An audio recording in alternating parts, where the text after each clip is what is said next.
caracterele acestea și trăsăturile acestea nu le-am văzut la Domnul Hristos. Într-o viață de neveghere ajungem să vedem un alăluc în venirea Domnului Iisus Hristos. Mai vine? Nu mai vine.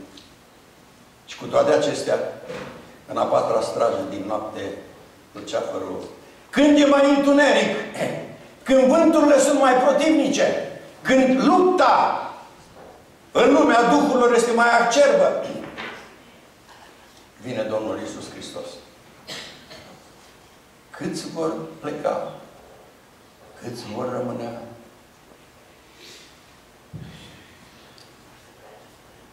Ați văzut, dumneavoastră, ce spunea acelora care au zis: n-am prorocit noi numele Tău, n-am făcut, n-am mâncat cu Tine, n-am...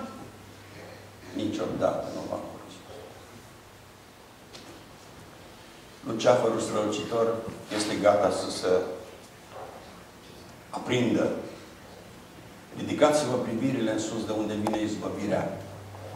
Îmi spunea unul dintre bătrâni: noi, când am primit pe Domnul Iisus Hristos, ne opream pe drum și ne uitam. Nu vine.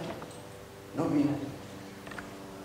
Dar Apostolul Pavel, el credea că în timpul lui vine Domnul Iisus Hristos. Spunea că noi, cei vii, care vom rămâne până la venirea Domnului, nu vom lua înaintea celor adormiți. Și a plecat în veșnicie cu această nădejde. Domnul să facă ca să ne umplem și noi de cuvântul Lui, de nădejdea fericită și să îl așteptăm cu toată dragostea, pentru că Cel ce vine va veni și nu va zăbovi. Dar cel neprihănit, prin credință, va trăi. Credința vine în urma auzirii, iar auzirea din cuvântul lui Dumnezeu. Să iubim cuvântul și atunci vom ajunge la țelul dorit, întâlnirea cu Domnul Hristos, Marele Luceafăr. Amin. Amin.